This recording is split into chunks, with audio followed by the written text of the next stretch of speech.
Bonjour. Bonjour William. Il y a encore du foot? Oui, Ah bon? Mais ils jouent sans arrêt, ces gens. il y a du foot quasiment tous les jours. Tous les jours, hein?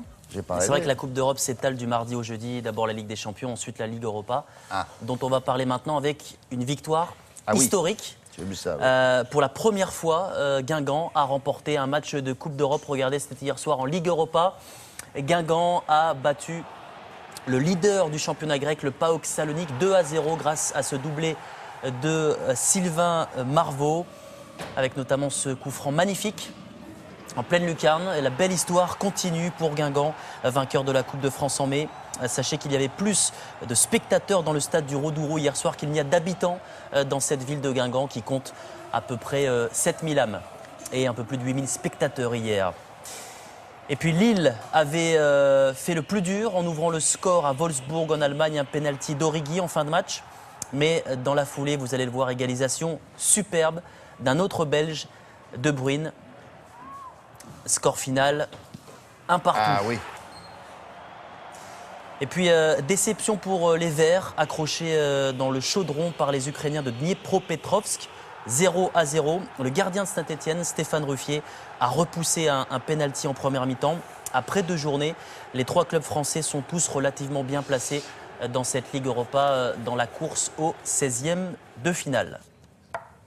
Et puis nos petits gars qui jouent au tennis, c'est Nadal toujours aussi fort? Alors Nadal s'est qualifié hier soir pour les quarts de finale du tournoi de Pékin, mais il y a toujours 2 Français en course à Tokyo et ça s'est terminé il y a un peu moins d'1 heure. Bonne nouvelle, Gilles Simon s'est qualifié pour les demi-finales du tournoi de Tokyo en éliminant l'Américain Steve Johnson, 7-6, 6-1. Et puis dans la matinée, Jérémy Chardy va tenter d'imiter son compatriote. Ce sera compliqué puisqu'il affronte l'icône locale, Kei Nishikori, qui s'est illustré récemment en atteignant la finale de l'US Open. Ah oui, c'est vrai.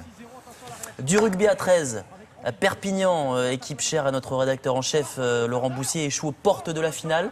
Les Dragons catalans ont été éliminés hier soir en demi-finale de la Super League. C'est la principale compétition européenne dans cette discipline, battue par les Anglais de Sainte-Hélène, 30-12. C'est la fin d'un remarquable parcours pour cette équipe des Dragons catalans. Seul représentant français dans cette Super League qui compte que des clubs anglais. Et on termine avec des belles images aquatiques pour terminer. D'abord du surf. Regardez, vous savez que les meilleurs surfeurs de la planète s'affrontent en ce moment sur les plages landaises du côté d'Osgore. Élimination hier du dernier Français que vous voyez.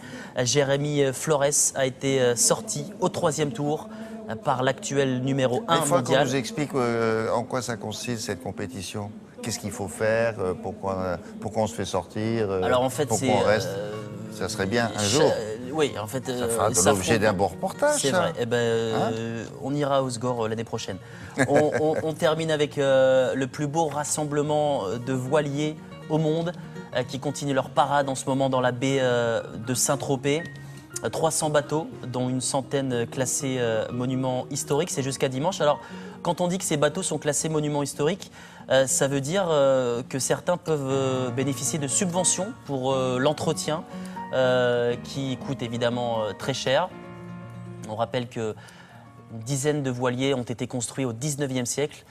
C'est à suivre jusqu'à dimanche. C'est un magnifique spectacle. Et il y aura notamment demain un très beau reportage de Grégoire Tournon qui est allé sur place, le Vénard. Oui, il est allé sur place et il paraît que ça soufflait pas mal dans la baie.